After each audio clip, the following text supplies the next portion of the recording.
행복한 안식일입니다. 귀한 특창의 가사로 인해서 우리의 영광의 왕이신 예수님께서 곧 오실 것 같습니다. 예수님이 어느 계절에 오실지 잘 모르겠지만 따뜻하고 화창한 어느 봄날에 오시면 또 의미가 있겠다 싶은 생각도 드네요. 귀한 특창과 또 특별히 오케스트라 학생들의 숫자가 좀 늘어나는 것 같아서 매우 흐뭇하고 기쁘네요. 봉사하시는 우리 모든 손길에 하나님께서 은혜와 복을 주시기를 간절히 바랍니다. 우리 함께 오늘 살펴볼 말씀은 마가복음 6장 12절 말씀입니다. 마가복음 6장 21절 함께 펴주시기 바랍니다. 마가복음 6장 21절. 우리 함께 봉독하시겠습니다. 마침 시작. 마침 기회 좋은 날이 왔으니 곧 헤롯이 자기 생일에 대신들과 천부장들과 갈릴리의 귀인들로 더불어 잔치할세. 우리가 성경을 이제 읽고 묵상하다 보면 좀 선뜻 이해가 잘 가지 않는 장면들이 있습니다. 제가 개인적으로는 이 본문을 이제 묵상하고 읽을 때마다 그런 부담이 느껴지곤 합니다. 바로 침례 요한이 이제 참수당하는 그런 장면입니다. 뭘 잘못했다고 침례 요한이 그렇게 허망하게 한 1년간의 옥살이를 마치고 이제 죽게 되었을까? 오늘은 이런 끔찍한 상황이 벌어졌던 원인을 좀 살펴보고 또 우리가 선택이 얼마나 중요한 것인지에 대한 그런 말씀의 은혜를 함께 나누려고 합니다. 마가복음 6장 17절부터의 말씀은 이렇게 기록되어 있습니다. 전에 헤롯이 자기가 동생 빌립의 아내 헤로디아에게 장가 든 고로 이 여자를 위하여 사람을 보내어 요한을 잡아 옥에 가두었으니 이는 요한이 헤롯에게 말하되 동생의 아내를 취한 것이 옳지 않다 하였습니다. 헤로디아가 요한을 원수로 여겨 죽이고자 하였으되 하지 못한 것은 헤롯이 요한을 의롭고 거룩한 사람으로 알고 두려워하여 보호하며 또 그의 말을 들을 때에 크게 번민을 느끼면서도 달게 들음이러라 그랬습니다. 성경에는 헤롯의 이름이 여러 번 나와요. 그래서 도대체 어느 헤롯을 말하나 싶을 때가 있습니다. 예수님이 이 땅에 오실 때 예수님을 이제 죽이려고 했던 헤롯은 오늘 본문의 헤롯이 아닙니다. 이제 헤롯의 아버지가 되겠고요. 흔히 말하는 이제 헤롯 왕, 대왕이 이제 아내가 한 10명 있었답니다. 제가 요세푸스의 책을 읽다 보니까 그 10명의 아내에 이제 많은 자녀들이 있지 않았겠어요? 근데 아버지 헤롯이 죽고 특별히 세 아들을 이제 사랑을 해서 그 세 아들을 이제 분봉왕으로 땅을 나눠줬어요. 유대 땅이 강원도 땅 정도 되는데 그걸 좀 나눠줬습니다. 제가 도표를 다 설명드릴 시간은 없는데요. 중요한 것은 오늘의 헤롯은 이제 분봉왕 헤롯인데 헤롯 안디바라고 알려진 헤롯입니다. 이 헤롯이 이복 동생의 아내를 이제 데리고 왔어요. 그 이복 동생의 아내를 데려왔는데 그 아내의 이름이 헤로디아입니다. 근데 헤로디아 역시 헤롯의 사실은 손주예요. 손녀예요, 손녀. 헤롯 대왕의 손녀입니다. 그러니까 조카랑 결혼을 한 거예요. 조카랑 결혼했던 동생을 또 뺏은 거예요. 동생의 아내를 뺏은 것입니다.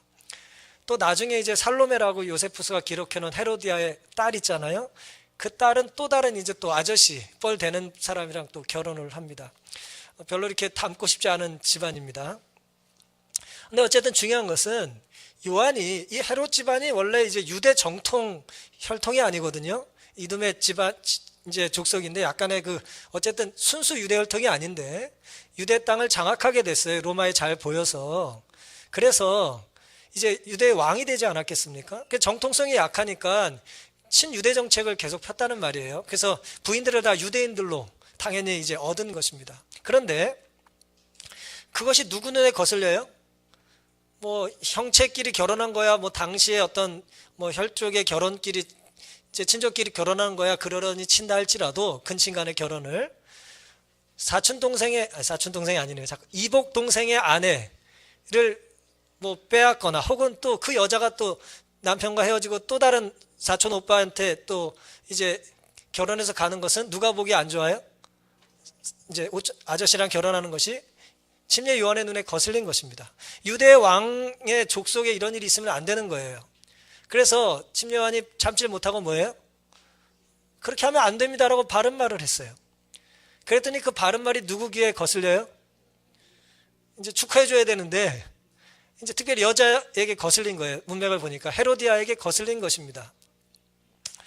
이 사람이 더 성공적으로 이 나라를 통치할 것 같아서 이렇게 갈아탔는데 틀렸다고 하니까 거슬린 것입니다. 그래서 자꾸 남편을 이제 구슬려 가지고 옥에 집어넣게 했어요. 자꾸 말을 하니까 입을 뭐 한 거예요? 막아버린 것입니다. 오늘 이 상황을 읽어보면 헤로디아의 눈치를 헤롯이 봤죠. 맞습니까? 그러니까 헤롯을 가뒀어요. 정작 또 가둬놓고는 또 뭐예요? 누구 눈치를 봐요? 헤롯의 눈치를 봐요. 왜냐하면 헤롯은 틀린 말을 한 것이 죄송합니다. 침례 요한은 틀린 말을 한 것이 아니니까 그렇습니다.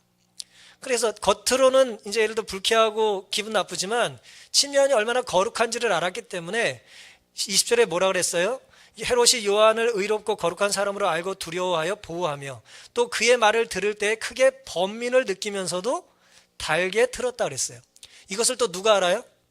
헤로디아가 아는 것입니다. 그러니까 헤로디아는 뭐예요? 요한을 뭐 하고 싶었는데, 침례 요한을 19절에 죽이고 싶었는데 옥에만 가두는 것까지 성공하고 누구 때문에 죽이지 못해요? 남편이 허락을 안 하는 거예요. 죽이고 싶은데. 그냥 사람들이 지금 얽히고 설켜 있죠. 헤롯은 헤로디아 눈치를 보고 헤로디아는 또 헤롯의 눈치를 보고, 그렇죠? 헤롯은 또 침례 요한의 눈치를 보는 거죠. 눈치를 안 보는 사람은 한 명이 있습니다. 누굽니까? 침례 요한. 눈치가 없어요. 그 눈치 안 보다가 갇혔어요.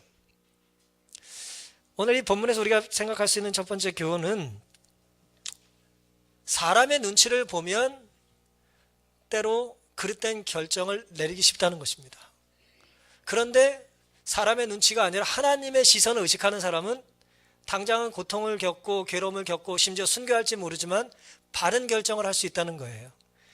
오늘 우리의 삶에서 우리가 의식해야 될 시선은 사람이 아니라, 사람의 눈치를 보는 것이 아니라 하나님의 시선을 의식하며 사는 삶이 될 수 있기를 간절히 바랍니다. 눈치를 보며 옳은 일과 옳지 않은 일을 분별해야 될 상황에 놓일 때가 참 많습니다. 그런데 사람의 눈치를 의식하면 우리는 필경 옳지 않은 선택을 할 때가 많아요. 반면 하나님을 의식하면, 하나님의 시선을 의식하면 우리는 바른 선택을 하기가 쉬운 것이죠. 내가 옳다면, 예를 들어 헤롯인데 내가 옳은 결정을 했다고 스스로 생각한다면 눈치 볼 필요가 있어요, 없어요? 없는 거죠. 근데 헤롯은 잘못된 선택을 했잖아요. 헤로디아는 잘못된 선택을 하지 않았습니까? 그러니 잘못된 선택을 했다면 사람의 눈치를 보고 뭐 할 필요 없이 뭐 하면 됩니까? 회개하고 개선하면 되는 거예요.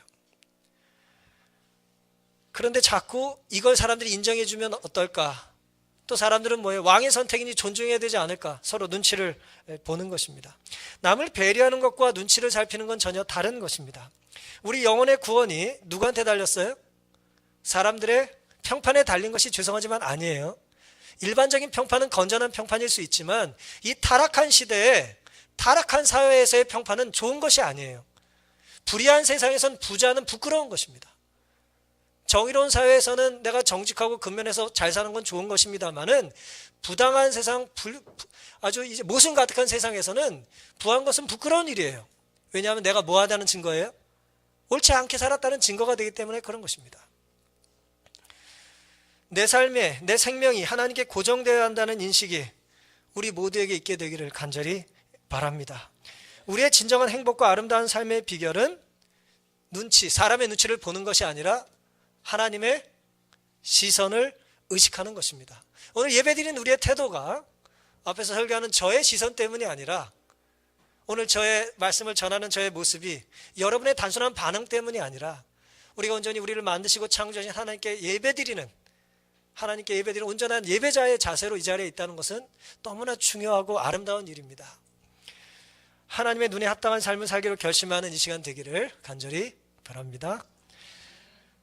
21절부터 23절까지의 내용은 이 본문의 사건 중에 우리가 배울 수 있는 두 번째 단락의 교훈이 있습니다. 그것은 뭐냐면 쾌락의 끝까지 가볼까라는 거예요. 첫 번째 선택이 누구를 의식할까였다면 두 번째는 쾌락의 끝까지 한번 가볼까라고 하는 것입니다. 21절부터 읽습니다. 마침 기회 좋은 날이 왔으니 곧 헤롯이 자기 생일에 대신들과 천부장들과 갈릴리 귀인들로 더불어 뭐 했습니까? 잔치를 벌였습니다. 헤로디아의 딸이 친히 들어와 춤을 추며 헤롯과 및 함께 앉은 자들을 기쁘게 한지라. 왕이 그 여호와에게 이르되 무엇이든지 너 원하는 것을 내게 구하라. 내가 주리라 하고 또 맹세하되 무엇이든지 네가 내게 구하면 내 나라의 절반까지라도 주리라 하거늘. 고대사회 권력자들은 기분이 좋으면 나라의 반을 주겠다는 유행어가 있었나 봐요. 아하수에로도 그런 말하고 그랬어요. 에스더가 들어오니까 그냥 정신을 잃어가지고 원하는 게 무엇입니까? 나라의 반까지 주겠으면 이제 그렇게 반 이상은 안 줘요. 반까지 주는 것입니다. 그런 약속을 했어요. 헤롯의 생일입니다. 근데 당시 유대 왕은 이렇게 생일 잔치를 거나하게 하면 안 돼요. 유대 전통은 이건 우상 숭배를 하는 이방 왕들의 문화였기 때문에 별로 좋아하지 않았습니다. 하지만 헤롯의 안디바가 정신이 있나요? 그냥 이번이 기회다. 그리고 이제 엄청난 잔치를 벌였습니다. 누구를 초청했습니까? 대신들, 또 천부장들, 갈릴리의 귀족들을 초청했어요. 죄송하지만 우리는 초청을 받기가 힘들어요. 예. 여러분 교회 오시라는 거 정말 감사한 줄 아세요. 예. 왕의 생일날 누가 우리를 초청하겠습니까? 우리가 귀족이길 해요. 우리가 권력이 있습니까?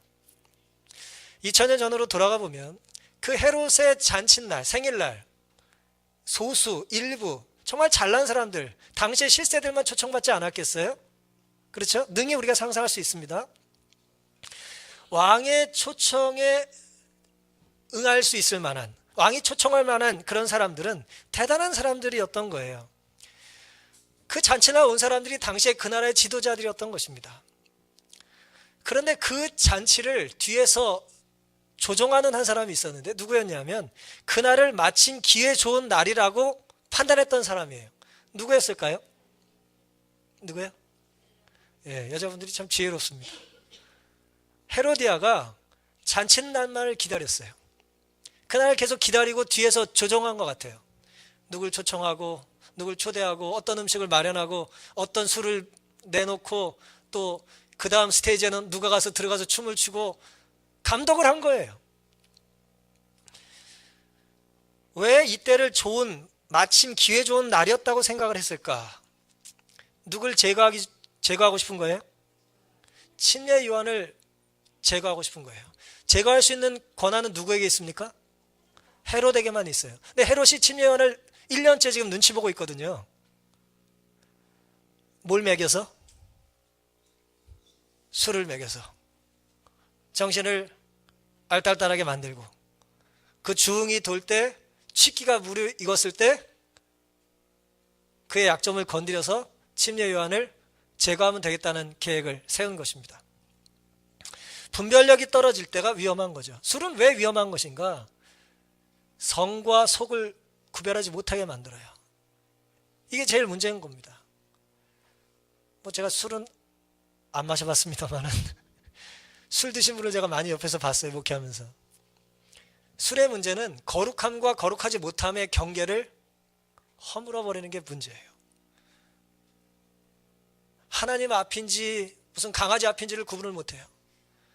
이곳이 거룩한 곳인지 질펀하게 춤을 춰도 되는 곳인지에 대한 인식이 없는 것입니다. 술의 문제가 바로 그런 거예요. 술만 먹이면 반은 성공한 것입니다. 헤로디아는 왕의 약점을 자극하는 것이었어요. 헤롯의 약점이 뭘까요?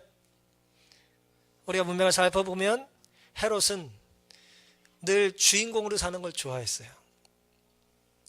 주목받는 걸 좋아했어요. 연예인병이 있었던 것 같아요. 누군가를 넘어뜨리고 싶으면 여러분 이거 배우지 마십시오. 그냥 누굴 넘어뜨리고 싶으면 옆에서 잘 뛴다. 그럼 곧 넘어집니다. 누구 정말 과로해서 쓰러지게 만들고 싶으면 정말 잘한다. 그러면 그분 과로합니다. 여러분 안식일 음식 너무 많이 하지 마세요. 예? 별로 반응을 안 보이시네요. 적당히 하세요, 적당히.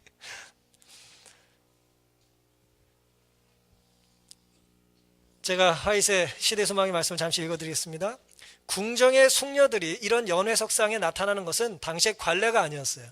그러니까 술이 잔뜩 들어간 자리에서 춤을 추는 무희들은 아주 천한 출신의 여자들이었어요. 근데 지금 누가 춤을 춰요? 왕족이 춤을 추는 거예요. 왕족이. 헤롯의 소녀가 춤을 추는 거죠. 막 추는 거예요, 지금 막. 이런 일이 전에 있어요, 없어요? 전에 이런 일이 없어요. 이런 일이 갑자기 왜 생겼을까요? 성은이 망극한 거죠, 지금. 헤롯의 생일이니 지금 이런 일이 벌어진 거예요. 들어보세요. 궁정의 숙녀들이 이런 연회 석상에 나타나는 것은 관례가 아니었으므로 이 이스라엘의 제사장들과 방백들의 딸, 이제 살로메가 춤을 추니까 뭐 비슷한 혹은 아래 것들은 같이 춰야 되는 거예요. 딸이 손님들을 즐겁게 하기 위해 춤을 추었을 때 그들은 헤롯에게 아첨하는 찬사를 보내기를 아끼지 않았다 그랬어요. 우와, 춤은 이쪽에서 추는데 그냥 이쪽을 보는 거예요. 우와. 왕은 술에 취하여 정신이 나가 있었다. 정욕에 완전히 사로잡혀 이성은 창란되었다. 그는 단지 연회석상의 쾌락, 곧 술에 취한 손들과 연회 식탁과 거품 있는 포도주와 번쩍이는 불빛과 그리고 자기 앞에서 춤을 추는 젊은 여자만이 보였다. 그러니까 헤로디아가 이전 남편 빌립가의 사회에서 난 딸이잖아요. 자기의 의붓딸이잖아요. 의붓딸에 지금 거의 나신이 돼서 추는 춤을 보고 그냥 정신을 잃은 거예요. 참 부끄러운 모습이죠. 춤을 추는 젊은 여자로만 봤다는 거예요. 잠시 동안 그는 전후의 생각 없이 자기 나라의 위인들 앞에서 자기가 부른 초청한 손님들 앞에서 자기를 높여줄 어떤 과시를 하고 싶은 생각이 났다 그랬어요. 여러 손님들 앞에서 사람들이 날 자꾸 칭찬하니까 아첨하니까 뭐예요? 더 칭찬받고 싶은 것입니다. 그래서 뭘 하면 내가 더 높아질 수 있을까 생각을 하고 하나님이 주신 아이디어가 아니죠. 사탄이 준 어떤 아이디어가 떠오른 것입니다. 여러분, 사람들이 아첨과 찬사를 보낼 때 기분이 알딸딸하고 좋을 때 조심하시기 바랍니다. 좀 더 가고 싶은 거예요. 이 과유불급이 더 가고 싶은 것입니다. 사랑하는 성도 여러분, 헤롯은 이전 누구보다 더 큰 잔치를 벌렸을 거예요. 큰 잔치를 벌렸어요.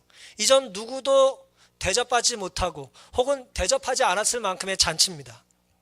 그런데 그것으로 만족이 안 돼요. 죄라는 것은 채워지지 않은 고무 주머니 같은 것입니다. 채워지면 채워질수록 점점 더 늘어나요. 채워질 공간이 점점 더 많아지는 것과 같아요.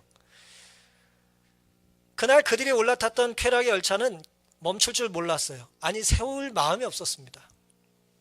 사람들은 이렇게 말했을지 모르겠어요. 제가 흉내를 좀 내보겠습니다. 긴장하고 들으세요.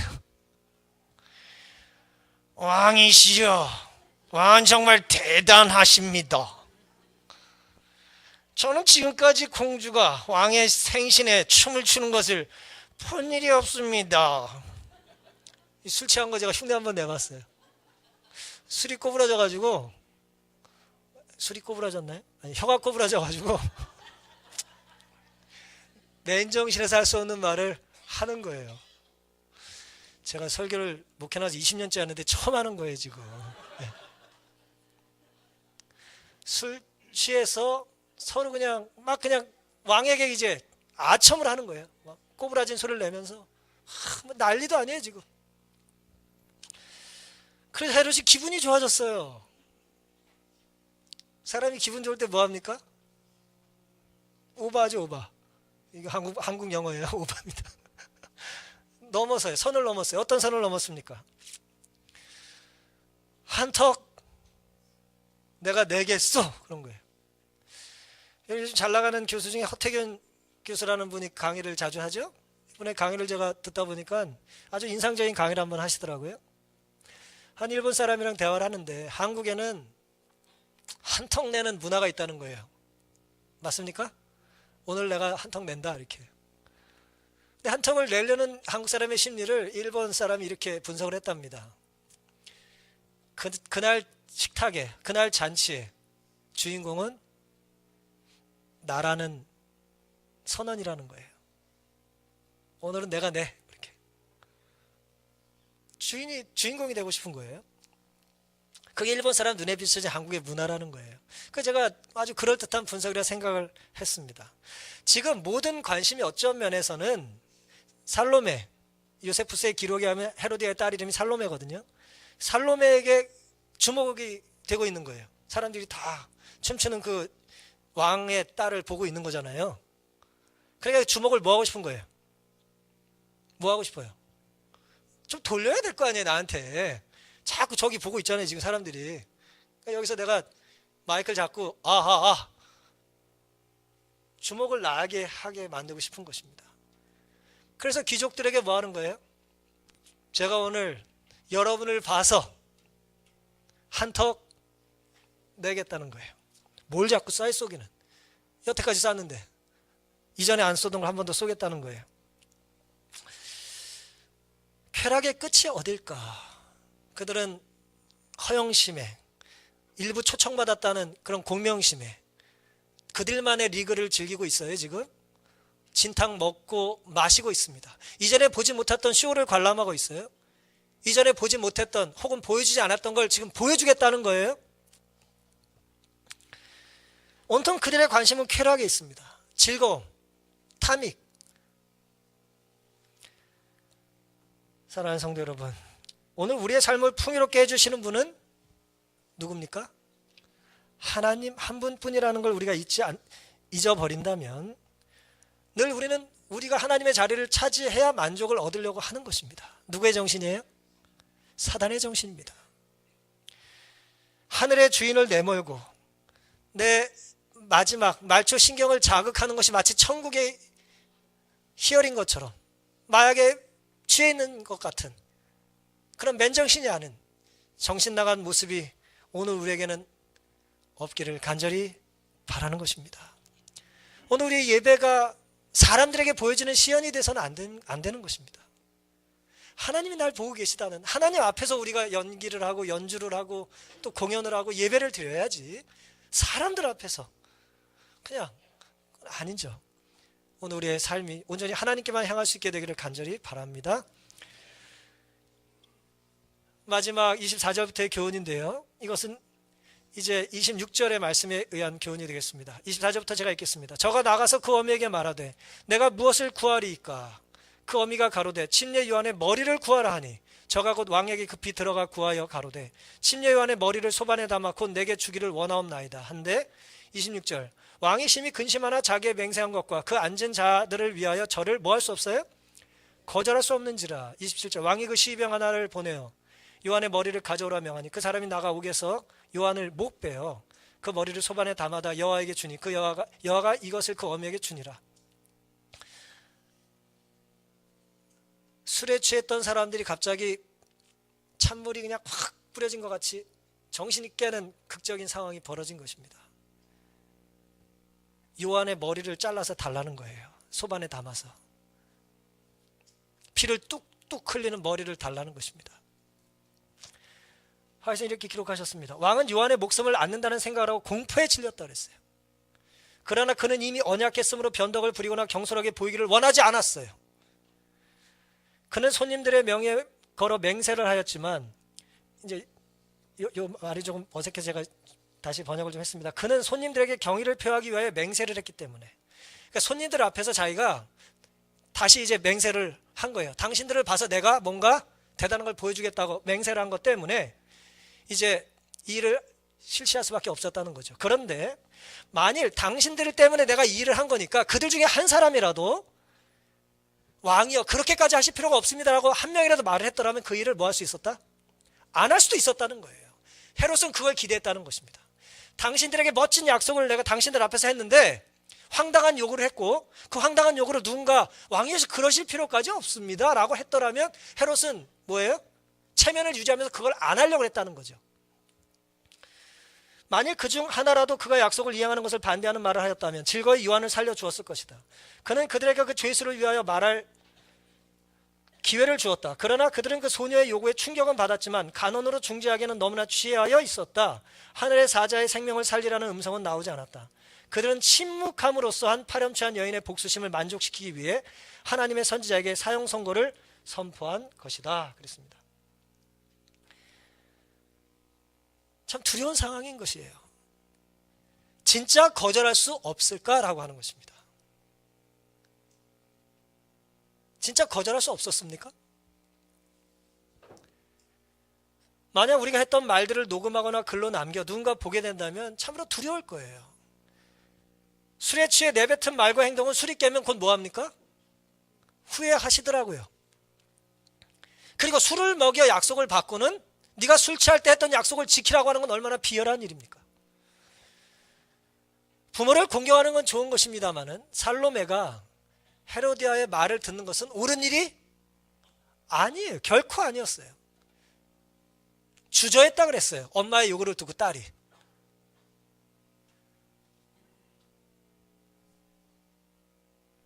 부당한 왕의 맹세는 지킬 필요가 없다는 것. 그 한마디 할 수 있었던 신하가 당시에 아무도 없었어요. 왜요? 다 술에 취해 있었기 때문에 그런 것입니다. 우리는 순간순간 심각하게 고민하며 살아야 합니다.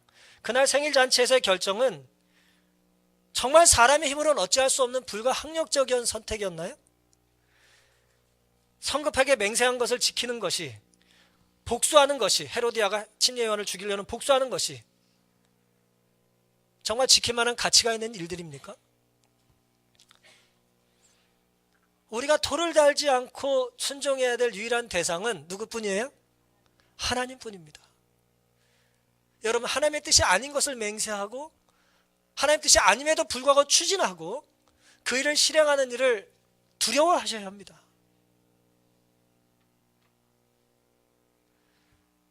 우리 마음속에 끊임없이 전쟁이 있죠. 바로 선과악의 전투입니다. 사단의 유혹이 맹렬해요. 물론 사단의 유혹이 아무리 강력해도 하나님이 우리를 사랑하시는 그 사랑의 손길이 더 강합니다. 사탄과 하나님 사이에서의 전쟁터가 우리 마음에서 벌어지는데 어느 편이 승리합니까?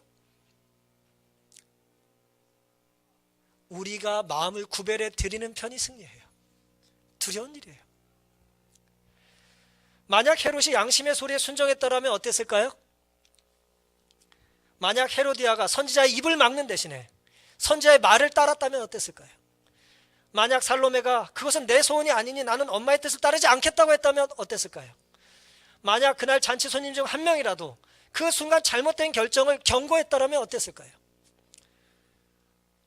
만약 병사 중에 하나가 부당한 명령을 따르지 않겠다고 왕의 명령을 거절했더라면 어떠했을까요? 선과 악의 싸움에서 승리하는 편은 언제나 굴복하는 대상입니다. 사단에게 굴복하지 말고 하나님께 순종하며 선으로 악을 이길 수 있는 우리 모두가 될 수 있기를 간절히 바랍니다. C.S. 루이스라고 하는 분이 쓴 영광의 무게라는 책에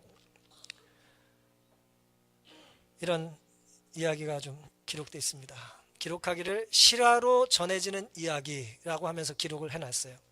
이 글의 제목은 이제 실언이었습니다. 실언. 어느 아일랜드에 살던 여인이 신심이 깊어가지고 천주교 신앙인이었는데 고해성사를 이제 하러 성당에 갔어요. 그리고 아주 모든 죄를 다 회개하고 고해성사를 마치고 나왔어요. 근데 나오자마자 눈앞에 누가 지나가요? 원수가 지나가요. 원수가 탁 지나가요. 그 원수 같은 그 여자가 교회 계단에서 만난 거예요. 한 사람은 고해성사에서 회개하고 성령 충만하게 내려가고 있고 아직 성령이 충만하지 않고 올라오는 원수 만난 것입니다. 근데 아니나 다를까 그 원수가 성령이 지금 충만하지 않아가지고 이 고해성사한 여인을 향해서 욕을 퍼붓어요. 그랬더니 성령이 충만했던 이 여인이 고해성사를 마친 직후에 그 욕을 들으니까 뭐예요? 어쨌든 기분이 나빴어요. 이렇게 반응을 했습니다. 이 겁쟁이, 창피하지도 않아? 내가 지금 은혜를 받고 있는 상태니까 똑같이 응수할 수 없을 거라 이거지? 조금만 기다려. 내가 이 상태로 오래 있지 않아. 그렇게 말을 했다는 거예요. 제가 말을 잘 낭독을 못해가지고 이해가 안 되십니까? 얼마나 두려운 이야기인가요? 사탄이 우리를 유혹하려고 자꾸 긁어요. 기도를 마치면 긁고, 봉사를 마치면 긁고, 찬양을 마치면 긁고, 설교하면 긁어요. 막 긁습니다. 내가 지금 은혜를 받았으니 너에게 똑같이 응사할 수 없을 거라 이거지. 조금만 기다려. 이건 정상이 아니니 나 곧 정상으로 돌아올 거야. 하나님 우리에게 엄청난 걸 주시겠다고 약속을 하시는데 우리는 우리의 욕망에 사로잡혀서 늘 곧 정신이 돌아와 죄를 짓는 것입니다. 리스가 했던 또 유명한 말은 이런 말이에요. 하나님 우리에게 엄청난 보상을 했는데 우리는 너무 작은 것에 만족한다는 거예요. 무한한 기쁨을 약속해 주셨는데 술과 섹스와 야망에 집착하는 냉담한 피조물이라는 것입니다. 마치 아름다운 바닷가에서 휴일을 보내주겠다고 하나님께서 약속하셨음에도 불구하고 그게 뭔 소리인지 몰라가지고 그저 빈민가 한 구석 쓰레기통을 뒤지면서 진흙파이나 만들면서 놀고 싶은 가난뱅이 철없는 아이같이 산다는 거예요. 하나님께서 우리에게 주고자 원하시는 그 아름다운 천국 혹은 이 교회가 어떤 곳인지에 대한 하나님의 약속은 믿지 않고 자꾸 쓰레기통만 뒤지고 사는 것입니다. 사랑하는 성도 여러분, 우리는 정말 조금만 기다리면 어떤 자리로 돌아가는 것입니까? 예배드리는 우리의 이 모습이 우리가 유지하고 지켜야 될 모습이에요? 아니면 예배 직후에 육의 모습으로 돌아가는 우리의 모습이 우리의 모습입니까? 우리는 전혀 다른 선택을 할 수도 있다는 걸 기억하며 살아야 돼요. 비록 헤로디아 눈에 마침 기회 좋은 날이 왔다고 하는 말이 우리에게 중립적인 가치로 다가와야 된다는 것이죠. 오늘 우리는 어떤 마침 좋은 기회 좋은 날입니까? 예배 드리기 마침 좋은 날이 되기를 바랍니다. 용서하기를 혹은 용서받기를 마침 기회 좋은 날이기를 바랍니다. 봉사하기를 감사하기를 하나님께 나의 모든 걸 구별해 드리기를 마침 기회 좋은 날이 되기를 간절히 바라는 것입니다. 일시적인 쾌락을 위해서 영원한 것을 포기하는 그런 어리석은 사람이 되지 않기를 바라는 것입니다.